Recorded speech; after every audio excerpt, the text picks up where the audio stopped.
I've been teaching this series, The Salvation of God, for several weeks, and I want to complete it today with this subject, complete transformation. Everybody say complete transformation. I'm going to take this jacket off if you don't mind. I'm kind of warm. I don't know if you are or not, but I am definitely. Thank you. So if you would this morning, turn with me in your Bibles to Romans chapter 5. You can do this if you download the Rock of Central Florida app, search for it on your app store, the Rock of Central Florida, download that. You can follow along. In fact, all these notes are in there. And in order to stay on point, I'm going to follow these notes very, very closely to stay on point, because there are other things that are in me today that I want to release, but I do not want to release them out of time. The salvation of God, everybody say complete transformation. Complete transformation. What in the world does that mean? Exactly what it sounds like. You take one thing that is something one day, when it's transformed, it is something entirely different another day. I heard a message one time. In fact, the message was preached about me. It was a series, and it was preached about me from my spiritual father, F. Nolan Ball, up in Panama City before we started the Rock of Central Florida a little over 24 years ago. And the message was preached about me, and he talked about this, the difference between restoration and resurrection. What does that look like? It was during a season of my life as I was sitting at the feet of a man of God. He began to, now from my perspective, I felt very much as though I felt like everything was right and good in my life. I didn't feel like there were things that were out of place in my life, much like most under the sound of my voice today feel about yourself. I felt like all things are well. I love God. I do everything I know to do to honor Him. That's where I was in my life at that time. But then Yahweh had a different idea, a different thought, and what He did was He placed somebody in my life that didn't have the same feeling about me that I had about me. And while He saw in me, this man who had been walking with God for a long time, while He saw in me some of the things that I felt like were present, He also saw in me the things that I overlooked or was incapable of seeing because I was so proud of myself. So proud of how I honored God. He also saw things in me that hindered me from being able to fulfill completely the full purpose that God had put in me. So while I was preaching, and you've heard this and I won't spend a lot of time on it, but while I was preaching one day, He had me at this time, I was preaching every Sunday at the church there, a message of salvation. I did this for quite some time. And He had me preaching this one particular Sunday, and I preached. I stood up, I preached this message. When it was all said and done, long story short, He rebuked me, let everybody in the church know, I don't agree with anything Steve just said. And it wasn't that He didn't agree with the words. He didn't agree with the spirit of what I preached. There was an arrogance. There was a pride that was not purposed in how that message was given. I didn't see the pride. I didn't see the arrogance. I didn't see the futility of my own mind that was getting in the way of His mind working in me. The mind of Christ. I didn't see that. What I saw and what I heard was, this is a good message. People will come to Christ, and in fact, did. When I gave the altar call, people came and received Christ, and immediately following that, he stood up and said, I don't believe anything Steve just said. My first thought was, how about those people that just got saved? I never said that because I knew he would have an answer.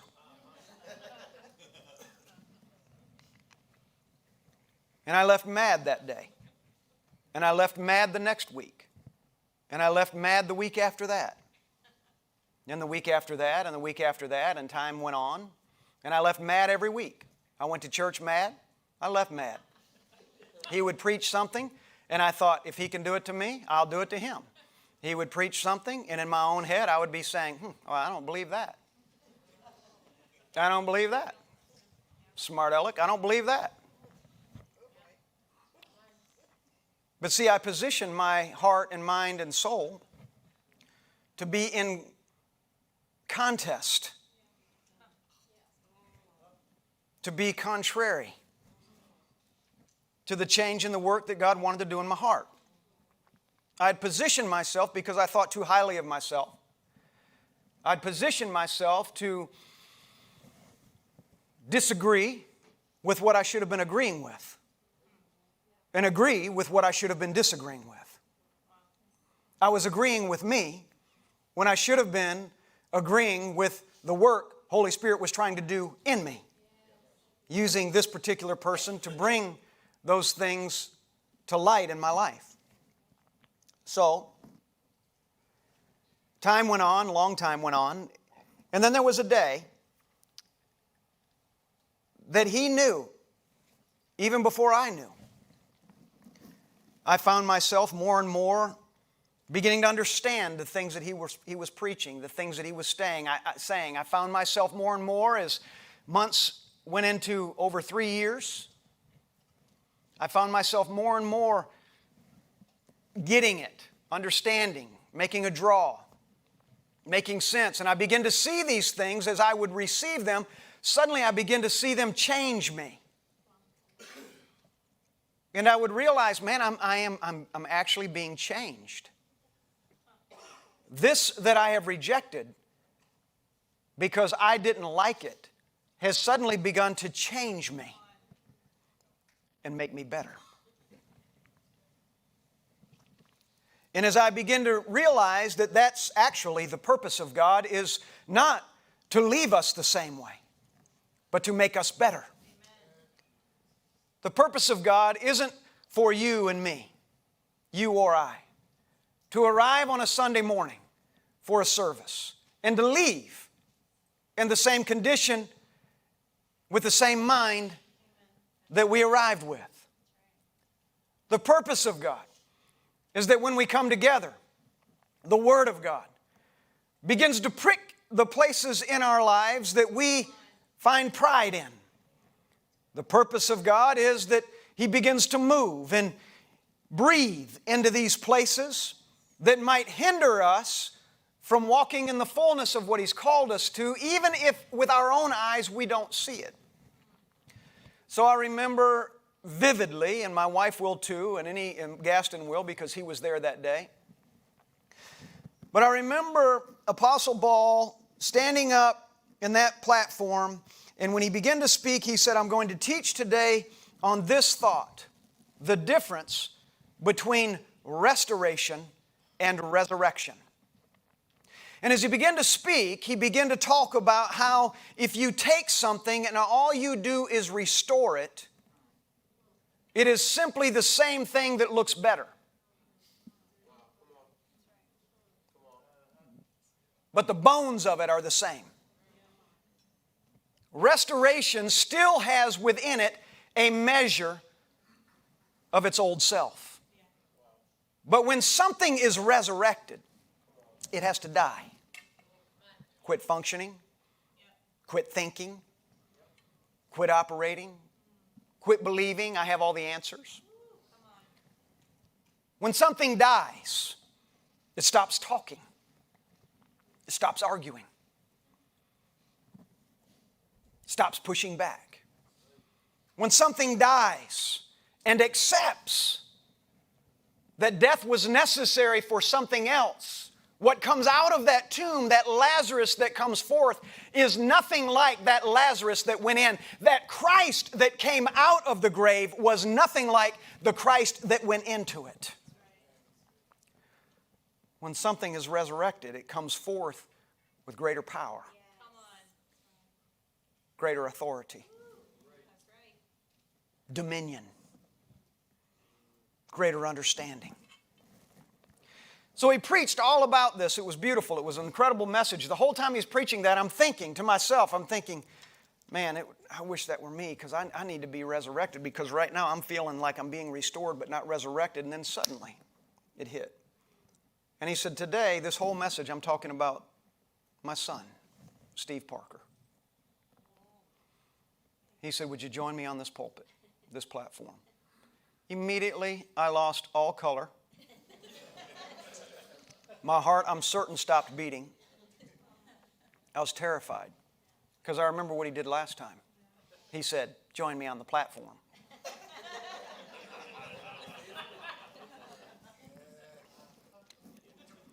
But I joined him on the platform. And he said, son, it's taken a while to get you to the place where you are capable of everything that God put in you. In some ways you resisted, and in some ways you embraced. But it's taken a while to get you to the place where you were willing to die. You were willing to give up everything that you had come from. You were willing to stop considering everything that you had learned previous to this. It's taken you a while. He said, I could have simply restored you and said, preach again. But what you would have done is preached a more colorful message, but with the same lack of life. But because you've come to this place, and he grabbed me, he hugged me, today you're resurrected. He said, you died, and what has come out of the tomb is a completely different man.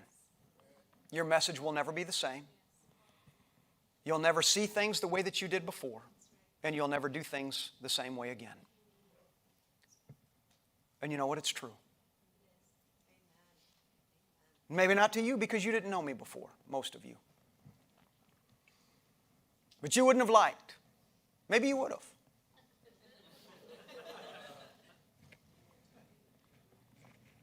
You probably wouldn't have cared of the guy who went into the grave, who went into the tomb,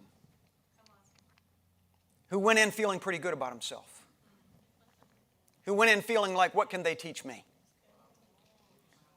Who went in feeling like, I've been doing this a long time, and you're an old man. What are you going to teach me? You can't even connect with this generation. Only to realize you know this generation better than I do. Only to realize God, even though He's a generational God, the message does not change from one generation to the next. Is anybody hearing me this morning? So it was a complete transformation for Steve Parker that my wife witnessed front row. She got to watch me every time I walked into the house and said, I hate this place and I really don't care for that man. And then she got to watch when I came in here and I said, I love that man. And I love what God has used him to do. And I hope everybody loves the new me.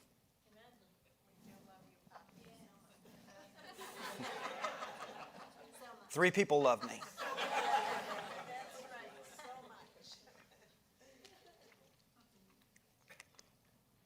There's an old, I don't know what year he was born, but he was an older fellow. Preacher, his name was T.F. Tenney. Some of you that are my generation will know of him, but he was an old Pentecostal preacher, Pentecostal evangelist. And he said this, and I thought it was profound. I love this statement. This is a quote of his not long before he passed, maybe 15, 20 years ago. Said, God is more concerned with our development than He is with our comfort.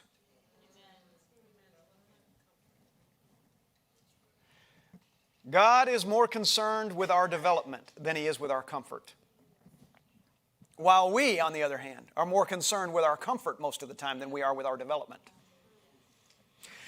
Well, I don't know if I can accept that word. I don't know if I can accept that he's saying because, you know what, I find my peace in God, and if this isn't peaceful, and we get those two things so confused, peace and comfort. He said, God is more concerned with our development. Everybody say that with me. God is more concerned with my development than He is with my comfort. Don't answer, but how comfortable are you? How comfortable have you become in your comfort? How proud of yourself are you? That's the nice way of saying, how full of yourself are you? Romans 5:6 says this, says, for while we were still weak, at the right time, Christ died for the ungodly. For while we were still weak, say this with me, at the right time. Not the wrong time. Oh, man, I love that, those four little words. For while we were still weak, at the right time, Christ died for the ungodly. I want to talk about a few things here, and I'm going to follow along with my notes so I don't get sidetracked, because like I said, there's other things that are in me I'll get to another time, but it will take me in a different direction. It's not time for that. It's not the right time for that. I want to talk about vision, desire, and determination. You know, I love watching things change so much that they are no longer remembered as they were before. I love that. It's fascinating to me to see the transformation of different things that are very tangible, that you can touch, you can put your hands on. I love to see that transformation, and I'm going to give you a few examples. The trees on my wife and mine, the trees on our property, when we were getting ready to build the house, we had removed. We had 51 trees removed from our property. We had them milled. When they were removed, they were sold to a mill right down the street. And we had them milled into tongue and groove wood and shiplap boards. When they took that tree and they shredded the bark, they removed the bark from the tree, and that we went to the mill, it's just amazing to see, but they take that tree, they remove that bark, they square that thing up, they do everything that they need to do. He asked us, how big do you want your shiplap? We gave him all the details of what we wanted. How wide do we want each board with tongue and groove? What do we want the groove to look like? It could be rounded, beveled, it could be in many ways. What would you like it to look like? So he showed us all the little dies, and you looked at all of them and chose which one we wanted. And what we could have bought at Lowe's for $7 a foot, we paid 75 cents a foot for, even though it came off of our property, for him to do it. So he takes this tree and he runs it through these saws and he mills for us out of those trees that once stood on that property alive. Everybody say, they once stood alive. He took those trees and he began to mill them, and he made us a lot of shiplap and a lot of tongue and groove boards that today in our new home are hanging all over our house. They're in our laundry room on the wall, they're in our ceilings, stained and beautiful, and every time we walk into our house or you walk into our house, you're going to see wood from trees that once stood where the house is. So they live on. So those things live on, but no longer as a pine tree. At the right time, complete transformation came to them. What changed the tree? And this is what changed that tree. Three things that I said a moment ago. Vision, say it with me, vision, desire, and determination. Vision, desire, and determination changed the tree, and the tree will now live on longer on our ceiling and our walls than it would have without any transformation at all. Without vision, desire, and determination, those trees in time, in fact, many of them were already dead, would have died, fallen to the ground, and they would have rotted away. But now, as long as that house is, those trees will be. They will live on because of vision, desire, and determination. Somebody, my wife and me, looked out there and said, let's do something with these trees. They are dead, but they can live. In this transformation today, when I look at them, I don't see pine trees, I see beautiful wood. The second thing my mind goes to is an old truck that was exactly that, an old truck. It was an old, beat-up, 1966 Chevrolet pickup with a broken shift linkage, torn seats, and worn-out tires. I drove it in high school. It was my father's truck, 66 Chevrolet pickup truck. Every time I stopped at the stop sign to shift it, it was a 3-speed on the column. I would have to jump out. I always wanted to not have a stop sign or a red light. I'd have to jump out, pop the hood with everybody around, get up there, join the linkage back together, shut the hood, get in there, and then take off, hope nobody stops at the next light. For 2 years. I drove that 1966 Chevrolet pickup truck, step side, beautiful, gorgeous truck. It was not. It was old, it was beat up, seats were torn, the inside was awful, the glass was clouded, linkage was broke. The only thing it did was move barely. But I drove it into that high school parking lot every day. And then we parked it one day and it died. Seemingly, life had flittered away, had no purpose, good to no one. But my brother had three things: vision, desire, and determination. So my dad passed in 2013. Now, I graduated high school in 1982, so I drove that truck from 1980 to 1982, a couple years ago. And when my dad died in 2013, he still had that old truck, and it was stuck out in a barn. Hadn't been driven in years and years. He just couldn't let go of that truck. He got it from Missouri, where he was from, so he had sentimental value. Doesn't matter. We keep a lot of things with sentimental value that are only going to rust and decay. Admit it. You've got boxes in your attic. You don't even know what's in those boxes. The roaches do. The mice do. Every now and then they'll visit you to remind you, do you remember your passport's in that box in the attic? But my brother, he had vision, he had desire, and he had determination. And he restored that old truck, adding several improvements. He rebuilt it. And it's no longer the same truck that I drove in high school. At the right time, everybody say at the right time, a complete transformation happened to that truck. I drove that resurrected truck about 6 months ago.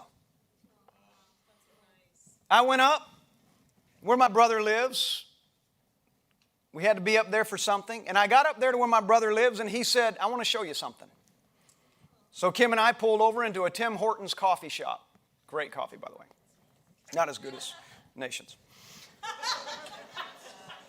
Pulled over into that Tim Horton coffee shop. My brother shows up a few minutes later. He called me on my cell phone. He shows up a few minutes later, and he pulls up in this beautiful, gorgeous blue. I knew immediately. That, I think, is the truck I drove, but it looks nothing like the truck I drove. It had a little rumble to it. He said, get in. I opened up the door.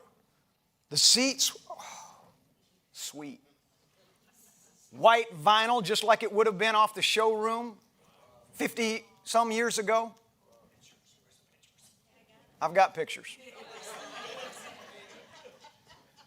I saw that on the column, the shifter was no longer there. He had put it in the floor.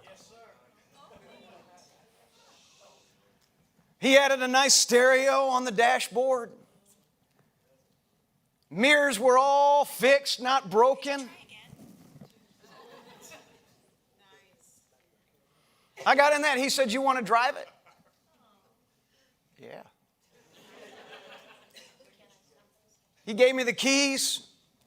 I got in there, turned that thing over, and you could feel it. And I said, get in, honey.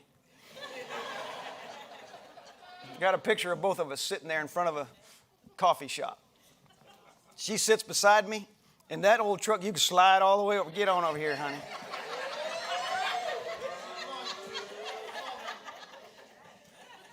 Let's pretend like we're 16, which would make her 6.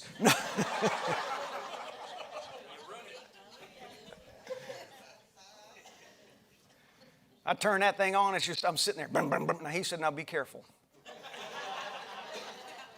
He said, because the way you remember this truck, it doesn't run like that anymore. When you touch the gas on this thing, it's going to go. And by the way, he said, the blinkers don't work.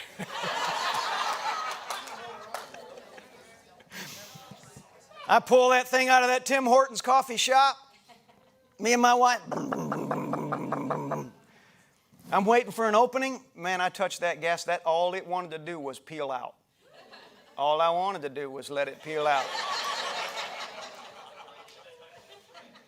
I went around that corner and got down the road on one of those little country roads. Let that baby run and listen to that. This isn't the same truck, babe.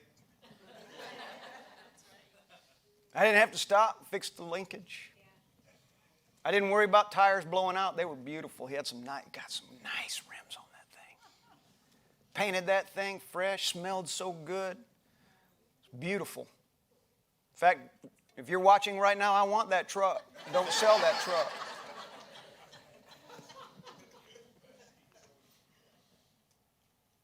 At the right time. Everybody say at the right time. Because someone had vision, say it, desire, and determination. A complete transformation in that truck happened.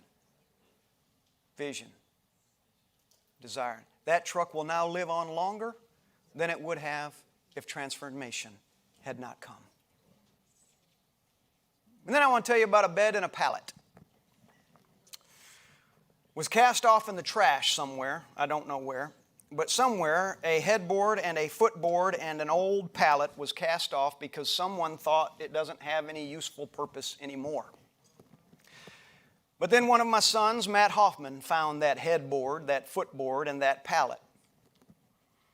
And out of that old headboard and that old footboard and that old pallet that someone had cast off,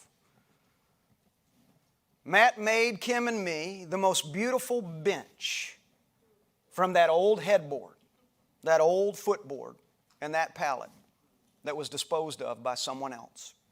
Today, that old headboard, that old footboard was dead in the mind of everyone else. Would have ended up being buried in the dirt and the heap of trash in the local landfill. Today, that old thing has been reborn, resurrected. It sits in the entrance of our house, and it is uniquely crafted and beautifully designed and gorgeous to look at. At the right time, everybody say. Someone with vision, desire, and determination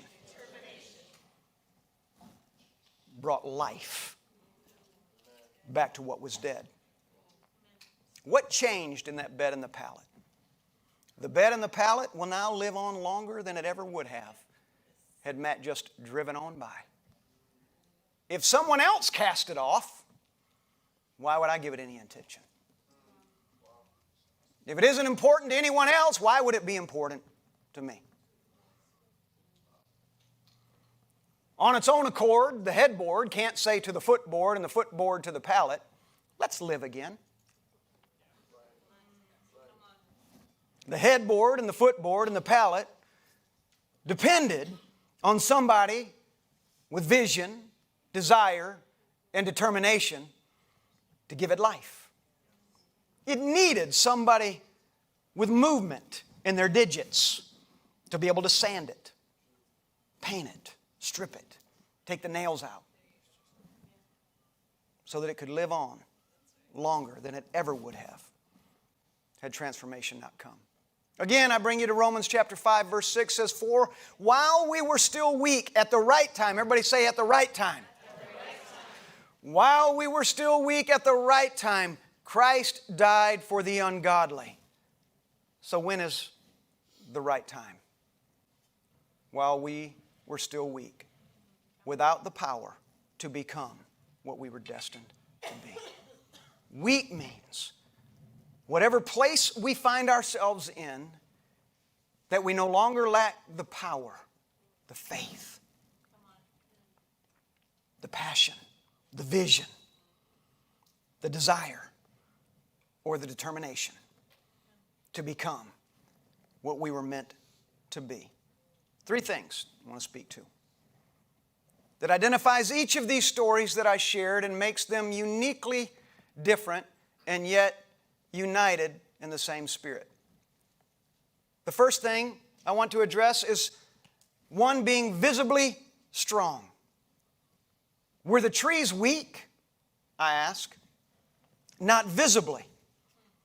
Not visibly. But they were dying. I couldn't see it, but they were dying. I learned something about trees. I learned that if you go out to, especially pines and laurel oaks, I learned that if you go out to them, you can take a rubber mallet and you can tap on them. The clear indicator that the tree is hollow inside and it's about to fall. Everybody go home and check your trees now. I learned throughout this process that a clear indicator that it's about to die or about to fall is if you see leaves at the top of the tree and then suddenly leaves begin to grow on the lower parts of the tree. When leaves and branches begin to come out of the lower part of the tree, that's an indicator that everything in between is hollow. You can take a mallet and you can tap on that tree and you can hear it. So if you see branches coming out on the lower side of the tree, just cut it down because it's coming down. So when you look at the trees, when we would walk out there and we would look at these pine trees, one of our favorite pine trees was one that we called Ben, Big Ben. It was massive. This tree looked amazing. It looked so alive, nothing could touch it. It was huge. I don't even know how to tell you the dimension of it. It was massive. And we wanted to save that tree. So we took down all the other pines and we left Big Ben because visibly Big Ben was strong. He looked like he had his act together. Everything is good. Nothing can touch me. Remember Steve Parker and back in the 80s? Most of you don't remember that. But visibly strong, we look out there at Ben, and then all of a sudden, after we've taken all these trees down and we're moving along, all of a sudden we begin to realize this thing is changing. This tree that looks visibly strong on the outside, on the inside is clearly not. Because the bristles, the little, what do they call them? The needles begin to turn. Pine cones dropped, even immature pine cones. Until one day there wasn't a needle left. And we had to call somebody in and say, take it down. Visibly strong. But it was dying. Then the second thing I want to bring your attention to is that second story, the truck just getting by. Was the truck weak? It ran. That's all it would do. You could start the motor, but you couldn't shift it into gear. So it sat. It ran, but it was decaying. It was falling apart. The fenders were rusting. The tires wouldn't even all hold air. The seats were torn. It was just getting by. I wonder among us, how many of us fall into that category? Just getting by. I'm worn out. I'm tired. I'm exhausted. I'm just getting by. But what happened to that truck? Someone came in and did what? They had vision. They had desire. And they had determination. And they said, today you might just be getting by. But what I'm about to do is a complete transformation. Let me, if you will, truck, take my hammer to your fender. Let me, if you will, truck, take my impact wrench to your wheels and remove them. Let me, if you will, truck, remove in its entirety your engine, what makes you tick. Because, truck, I have vision, I have desire, and I have determination. And while today you might just be getting by, if you'll trust me, complete transformation will come to you. And then the last thing was that thing that was cast off. Were the headboard, footboard, and pallet, were they weak? Because remember, for while we were still weak, at the right time, Christ died for the ungodly. So were the headboard, the footboard, and the pallet, were they weak? They'd simply been disposed of by everyone except someone with what? Vision, desire, and determination. Someone with vision, desire, and determination looked at what others cast off. No one gave any hope for. Everyone else said, you can't do anything with this. The best place for this is throw it in the trash. But someone said, I see what it can be, and I know what it will be, and I'm determined to get it there. For you and me, Yahweh has what? Vision, desire, and determination. And He wants to transform us by His Word and Spirit. Doesn't matter whether or not you're visibly strong, but coming apart in the middle. Doesn't matter if you're just getting by and feeling like, at any moment this whole thing could come apart. It doesn't matter if maybe you've been cast off by everyone but yourself. What matters is we serve a God who has vision, desire, and determination. What He doesn't want to do is make you a better you of who you are right now. What He wants to do is He wants to completely resurrect you so that you can completely come in to who He designed you and destined for you to be. So what would my words be to you, to me, to us, to anyone watching or hearing this morning? My words would be, do not resist. The tree became something greater because it did not resist the mill. The truck became something greater because it did not resist the mechanic. And the bed and the pallet became something greater because they did not resist the craftsman. We, in like manner, should not resist our Creator. Again, Romans 5 says this, for while we were still weak, while we were still visibly strong but weak in the middle, while we were still weak, just getting by, if I can just get through today, while we were still weak, nobody even knows I exist. I've been cast off. I'm sitting beside the road waiting on the trash truck to come pick me up. While we were in those places, whichever of those places anyone might feel that they are today, I want you to know that while we are still weak, at the right time, Christ came to make us brand new. Brand new. Brand new. Not a better one of ourselves, but brand new. Completely transforming our mind. Bringing us to the point where we don't think of ourselves as cast off anymore, but we instead think of ourselves as cast on. I'm on purpose. I have been cast, and I am on purpose.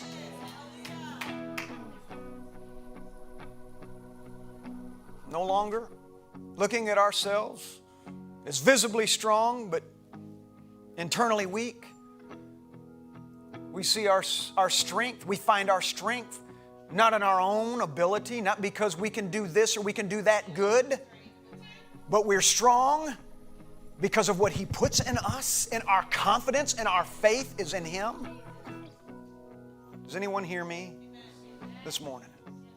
Would you stand with me if you would, please?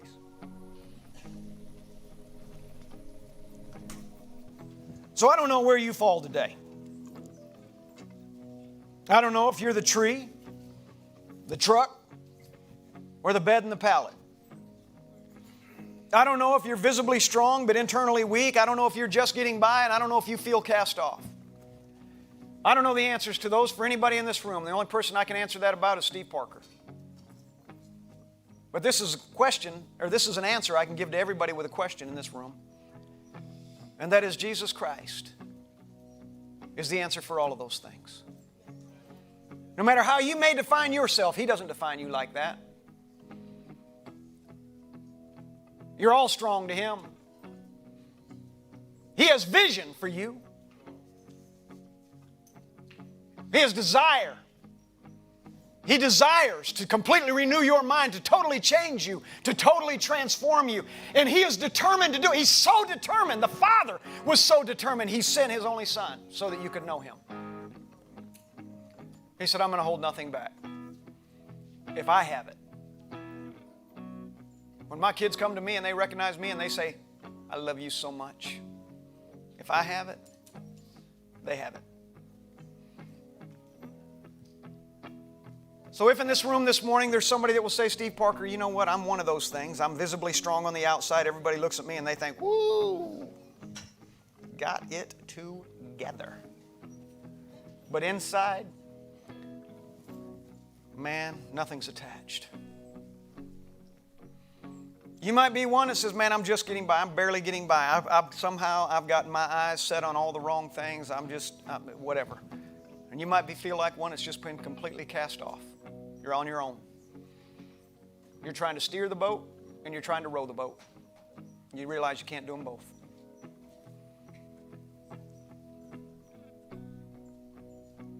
Doesn't matter which of these you might find yourself being.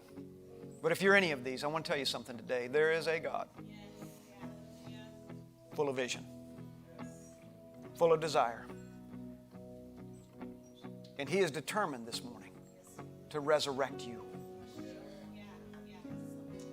So if you're in this room today and you need to die in your mind to who you were so that you can be resurrected to what He wants you to be, I want you to get out of your seat and I want you to join me in the front of this building. Don't wait on somebody else. Just line up across the front.